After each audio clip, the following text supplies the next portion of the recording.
What's up, y'all? Episode 3. We're getting it. Got a little background tunes while we wait a minute here to bring people in. And let's do this. Let's break out the chat box. Boom! Alright. I'm going to throw a chat in there. If y'all wouldn't mind throw a chat back at me, that would be awesome. Just say what's up.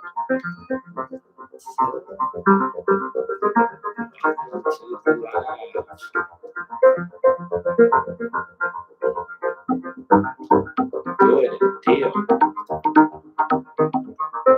All right. Well, we had a fun learning experience with the last one. Video got flagged for the tunes we had rolled at the beginning for copyright issues. So, I thought that doing a non-monetized video that was for educational purposes would be good, but you live and learn. So, right now you're listening to a little jam that I put together for you. So, that's what we're gonna roll with from now on. Is not infringing upon the rights of music creators, which is rad. Being a music creator myself, I sort of respect that. So, heck yeah. Sweet. We'll give it a little bit more here, let people get in, logged on, and we'll get rolling here. We got some fun topics to talk about here tonight. So.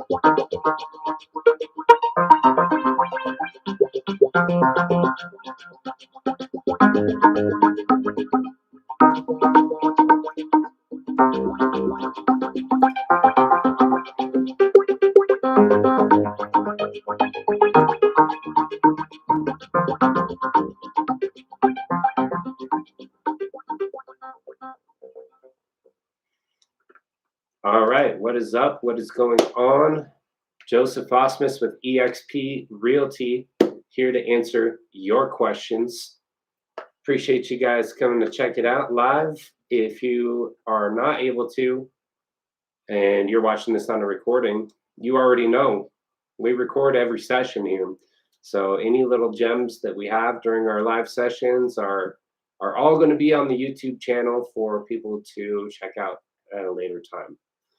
Something else I'm going to do here while we're getting rolling is actually post up the link here for this on social media, and then that way people can log in and follow along.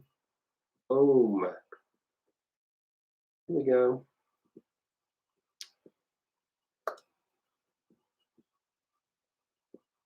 Great. So we got that posted there. So hopefully that'll just help us to get some more eyes on this here for us.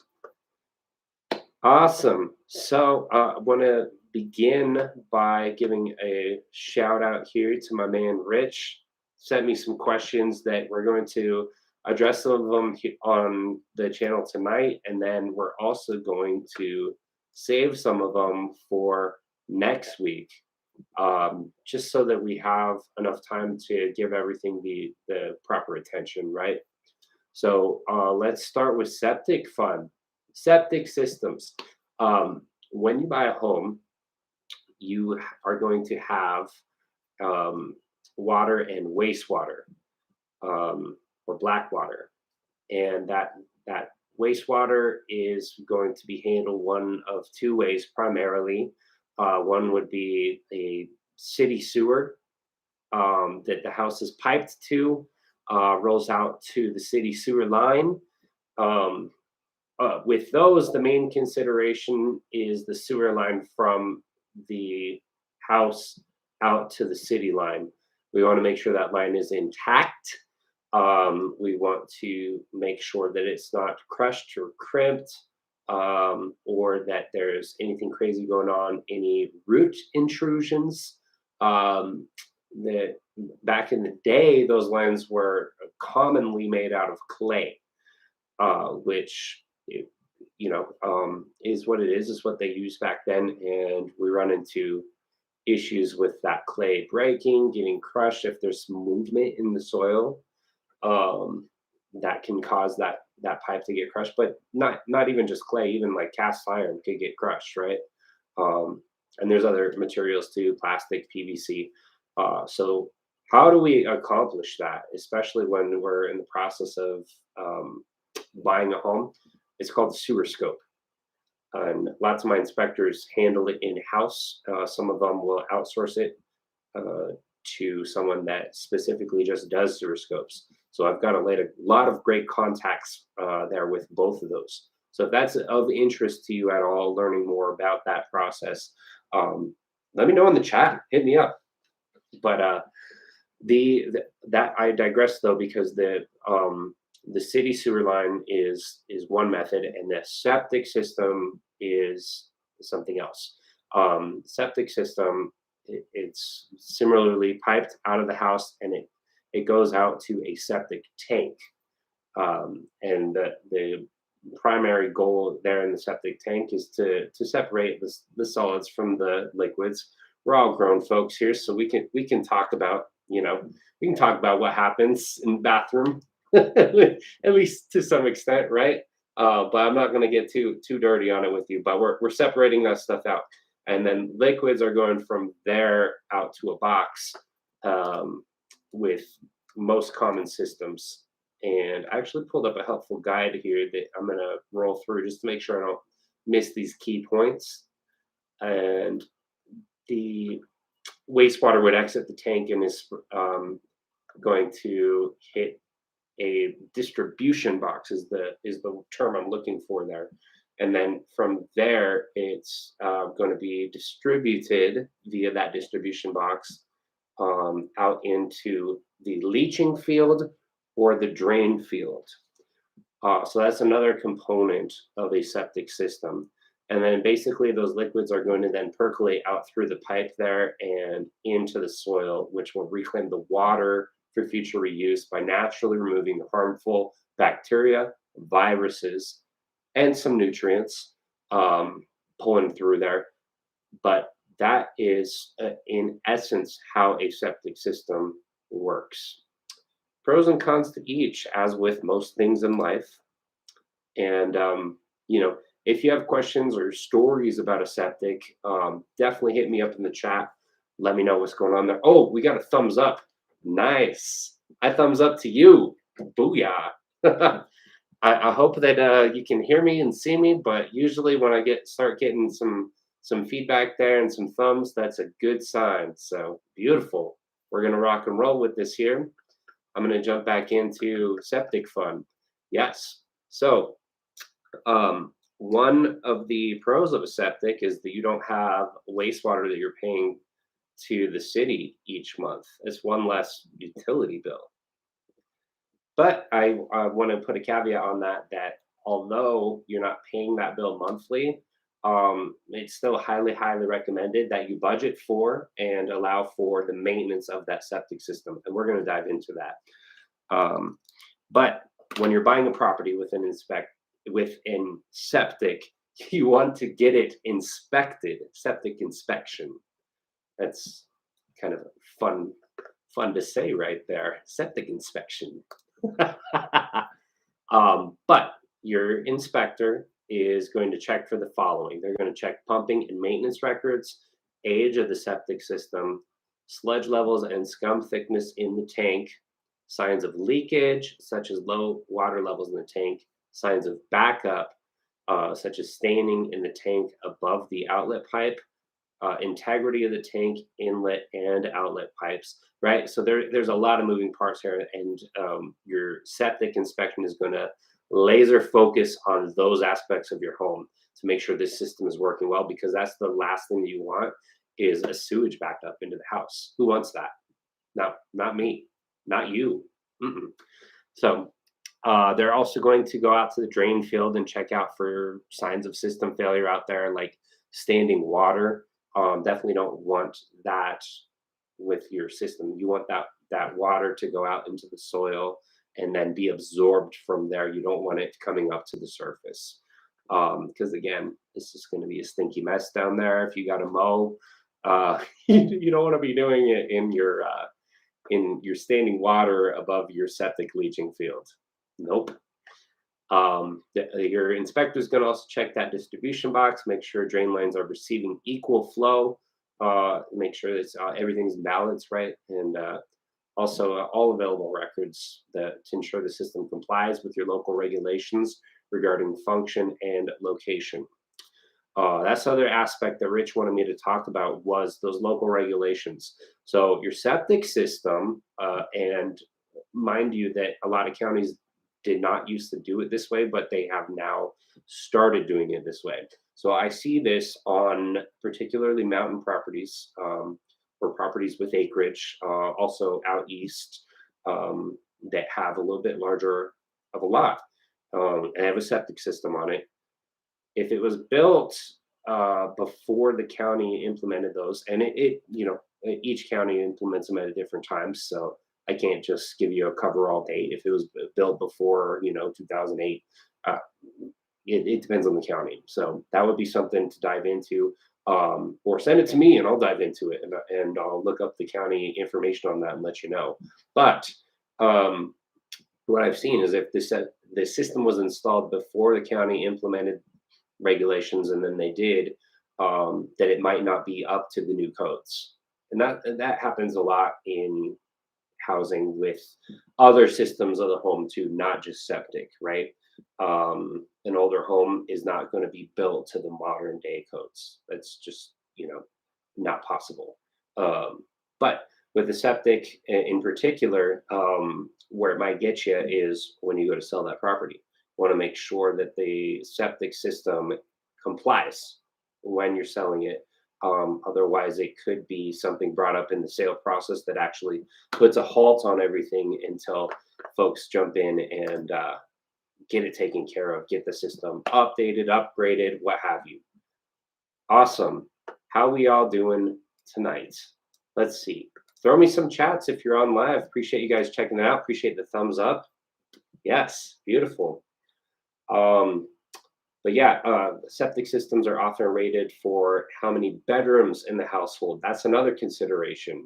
If you had it built, if you had a 3-bedroom house, you had it built, and then you added a bedroom, you've now got a 4-bedroom, and you're running on a 3-bedroom septic system.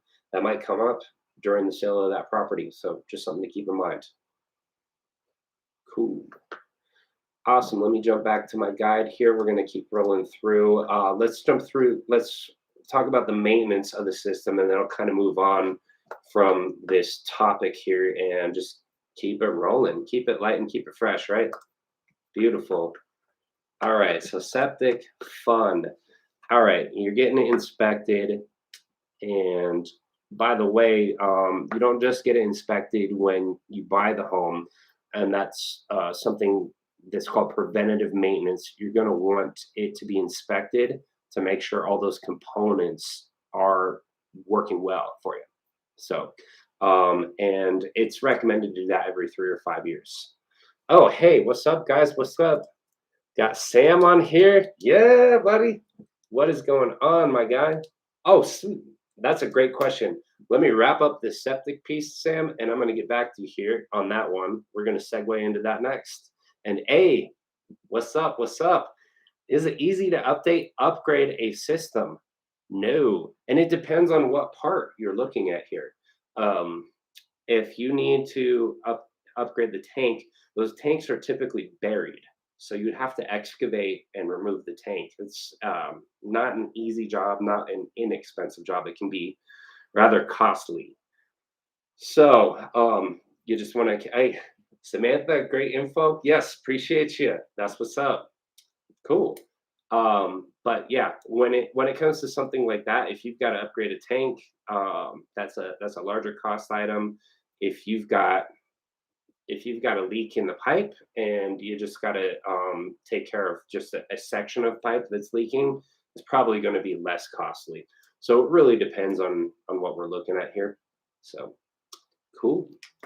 But along those lines here, in terms of costs that you can expect, maintenance service on this, you want to probably have that done every 3 to 5 years, as I mentioned. Your inspection might run you, national averages wise here, we're talking would be between 250 or $250 to $500. Again, That's taking into account places that have soils that are a little bit easier to dig into. We've got high clay content here in Colorado soils, so you might see those a little bit towards the higher end there. All right, but preventative maintenance. And then just everyday maintenance. Think at the sink. Consider what you put into your toilet and sink and the impact it may have on the system. Most common household items can either clog your system or kill the microbes that treat the wastewater. Cloggers include diapers, baby wipes, cat litter, cigarettes, coffee grounds, anything like that, right? Grease, feminine hygiene products. It's stuff that you wouldn't want to flush down a toilet on a sewer. Don't do it on a septic system, especially. So, but there's also killers that are like household chemicals, gasoline, oil, pesticides. That type of stuff will actually kill the microbes that treat the wastewater. And we don't want that. If you lose those good microbes that are working for you, then your system might get stinky, and nobody wants that. And then you gotta have maintenance done on it to correct that. So that's one of the best things to do there, is to just make sure that you're taking good care of it, so it takes good care of you. A good system should last a long time. It can last you on the low end 15 years, high end 40 plus, just with the routine maintenance and inspections, and then just doing your part to take care of the system there. So wanted to kind of wrap that piece up here, and then Sam, as promised, I'm going to jump back to your question here. My thoughts on the best ways to get new clients as a new agent.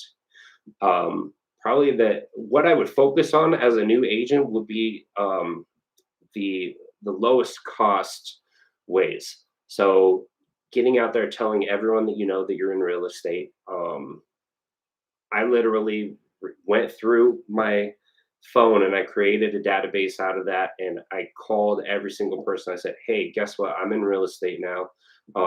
If you know someone looking to buy or sell, or if you yourself have been thinking of it, I'd love to have a chat with you. That sort of thing. But it doesn't end there, because there's something that you want to consider being called top of mind. If you made that call right when you got your license, and then 2-3 years down the road, you haven't reached back out to that person or interacted with that person, and all of a sudden they get a mailer, or they run into a realtor at the grocery store, anything like that, even though you are the homie and you're the one that you should be working with because you're an agent, you're no longer top of mind, and now this other person is kind of right there in their short-term memory banks, whereas you maybe are not. So what I also recommend is setting up like an email list. Social media posts are huge with top of mind. Doing things like a live weekly Q&A session to help keep you top of mind. Things like that. Mailers, pop-bys, popping into people's events, wishing everyone happy birthday. Those are some really low to no cost ways that you can create a brand, create a surrounding, just constantly reminding people that you are out there doing the thing, which is selling houses. So beautiful question. And then aside from what we call your sphere of influence, which is the folks that know, like, and trust you, and getting in touch with those other people, some other great ways to do it: holding open houses. You don't have to have the listing to hold an open house. You can do it for another agent. They'd probably love to free up their weekend, especially if there's a game on. So you could jump into that open house situation, and any leads that come through that are unrepresented, you can start working with them. That's a no cost way right there, except for a few hours out of your weekend, right? So that's a great one. When you have a listing, you can do like door hangers or go door knock around the neighborhood. There's a little cost with that, with you printing off your marketing materials, your time, and then there's a lot of rejection that comes with it, right? But it's like a numbers game. You just keep going through there, and people see that you're out in the neighborhood selling property, and you're out marketing yourself. They're going to see how hard you're working for that client. So how hard will you work for them? Just something to consider and think about there. Um, those are some great ways to get started. And then there's paid lead services. You can pay companies to do marketing for you and send leads to you. There are a slew of them. And as you are probably learning as a realtor, there's more companies each day, and they are constantly reaching out to us realtors on LinkedIn and such, and just trying to earn our business that way. So that's something that you can and maybe should at some point supplement all this free stuff with, in addition to reaching out to everyone that already knows, likes, and trusts you. So I hope that's a really good high level overview of some ways to just drum up business as a new agent. Awesome. And when I was a new agent, which is not that long ago, 4 years ago, I tried all this stuff. I did everything. I did mailers, and honestly, yeah, I walked into some places that I would be listing, and we would be doing the photography. My wife is my photographer. So we would walk in and be doing the listing photos, and I would see a refrigerator magnet with my face on it and like a Broncos schedule that I mailed to that person. Like, that's awesome. That is what I like to see.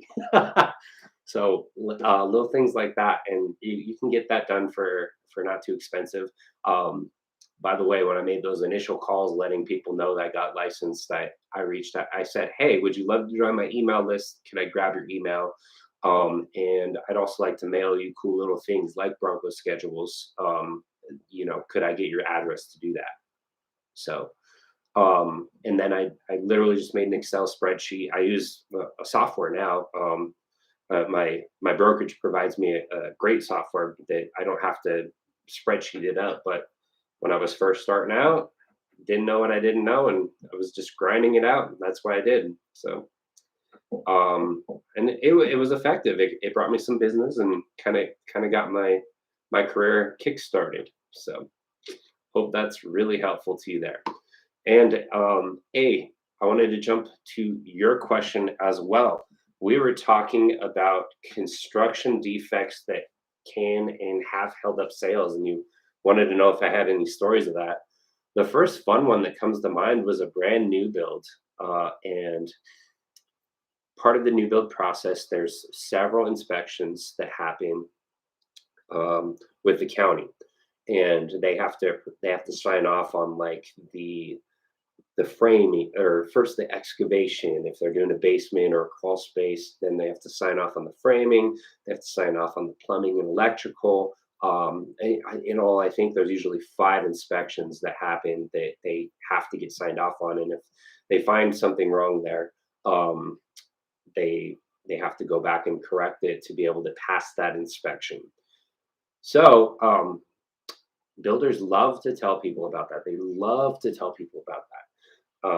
Why? They like to frame it so that, oh, you don't need to pay your own home inspector to come in. We're already passing all these rigorous inspections with the county, which it's true. It's not wrong. But I pulled up a inspection report that when I sold a buddy his new construction home a few years back. And I pulled up this inspection report because I wanted to show you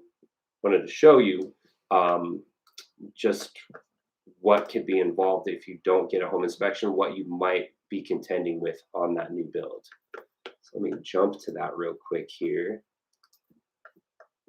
And I'll frame it this way: a lot of this stuff was minor, but there's a couple of major things. And when you're buying a brand new home, you don't want to deal with major things. You don't want to deal with minor things. You want everything to be perfect. But listen, the home is being built by humans. Perfection is a pursuit. It's not a reality. So on this particular home, We had siding or trim in various places that was missing by the window. Um, and it wasn't siding around the water heater vent pipes were not properly sealed. And there was also some metal flashing missing, also right around that window well there. Let's see what else we had here. Outdoor water faucet had clogged threads. So basically, there was like a metal little splooge that was on the threads there. Um, you're not going to be able to screw a hose onto that.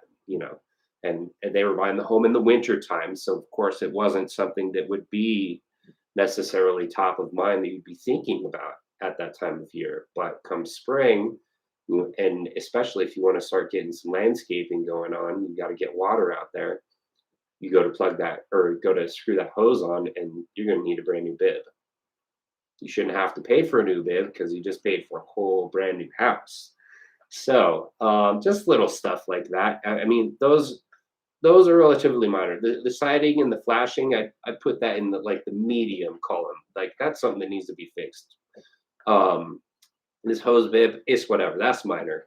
Um, Painting or staining the sealant to the wood deck. I think this builder just hadn't gotten it done yet at the time of inspection. We were about a week before closing when we got this done. Some downspouts missing. It's a minor item cost wise, but preventative maintenance wise for a home, downspout is huge, huge. You want to get water away from the foundation as much as possible. So definitely called them out on that. And then there's cabinet doors in the kitchen that were warped or installed incorrectly. They weren't lining up properly in sealing, so they were just a little off. So we had them fix that. Cooktop, gas stove cooktop was not hooked up to gas. So we couldn't even tell if it worked or not.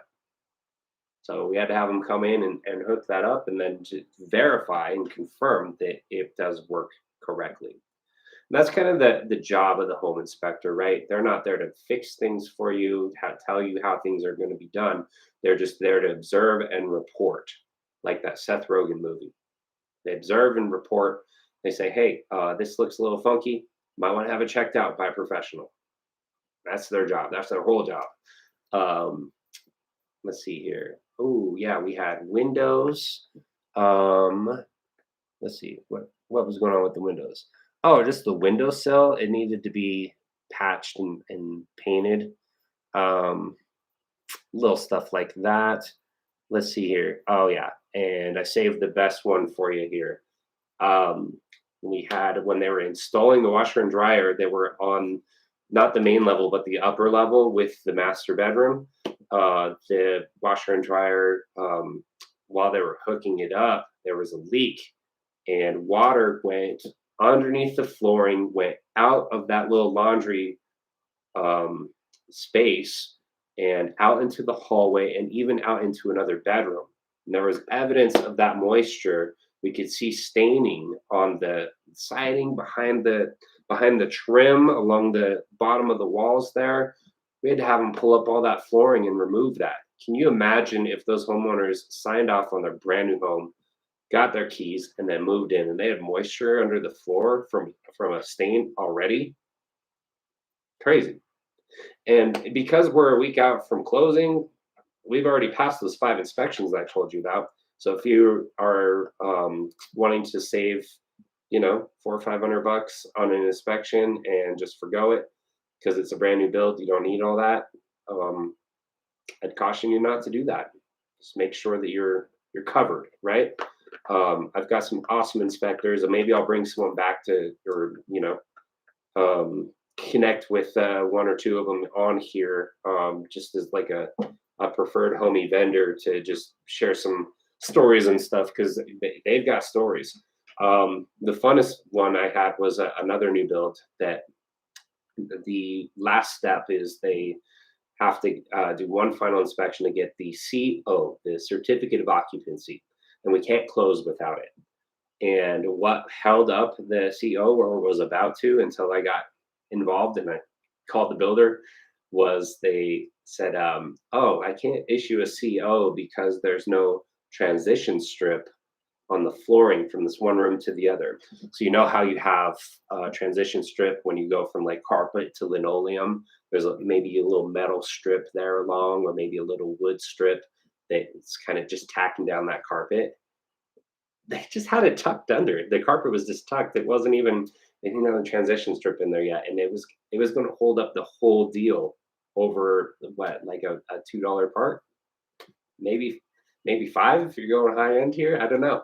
So called them. I was like, hey, can you guys get over here with the transition strip and just bolt that down, take a picture, and send it over to them so we can get that CO and close on time. So that was a fun little one. Yeah. Hey, you nailed it, man. Inspectors aren't perfect either. Yeah, I appreciate you checking it out and tuning in for the stories, man. But yeah, that brings up another good point. In other states, inspectors are going to be certified, and they're going to be licensed individuals. In Colorado, neither is required. A lot of inspectors are certified through a organization called Internachi, just so it has like a best business practice as well as to give their clients peace of mind. And I think most of my inspectors, if not all of them, are, or they've just done it for years and years and are awesome. But they don't have to be. And you don't have to pay like a professional home inspector. I've seen folks that just bring like their parents through and they're kind of doing the inspection for them. And I'm like, oh, they worked in construction a long time. I'm like, okay, like construction guys, especially if you're in there doing this type of remodel work and stuff, you know what to look for, you know what's in there. More power to you. But if they miss something there, what recourse do you have? You know what I mean? So it's just something, and even with a certified inspector, it's they're going to have you sign paperwork saying, hey, we're going to observe everything we can, but if there's something that we miss or whatever, that like we're not liable for that. So get an inspection done when you're buying a property. Get a septic inspection done if you're on a septic system there. I appreciate you guys logging in and checking it out. I've got some thumbs up activity going on. Got you guys in the chat, which is amazing. Samantha, yes, exactly it. She couldn't imagine moving in a new home and have it be damaged already. Crazy. I had an inspector send me a photo that I wrote an ebook on new construction, actually. Let me know if you're interested. I'll send you a copy of it. But I put a picture in there that my inspector sent me of the roof of a brand new build. It was missing the entire row of ridge shingles. The ridge where it comes up to a peak here. The whole row, the ridge shingles were missing there. It's like, wait, what? That's kind of important. Gotta have those because the water hits those first and then rolls down the rest of the shingles. So if you're already having exposure there, you're gonna have a bad time. So that one's not my story, but I'd love to share it because that's a huge reason why to get an inspection done, regardless of the age of the home, if it's brand new or not. So I hope you guys got a lot out of this. I'm gonna log off here because I have a dinner to run to, but appreciate you logging in.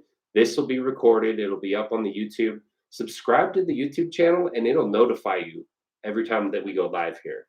So that's a cool little hack right there. That way you don't have to be like, oh, it's almost Wednesday at 6. It's almost Wednesday. I know you guys are thinking that way, but stuff happens in your lives, and you might be like, oh, it's 6:05. I missed it. Not if you're a subscriber. All right, guys, take it easy. Have a great night.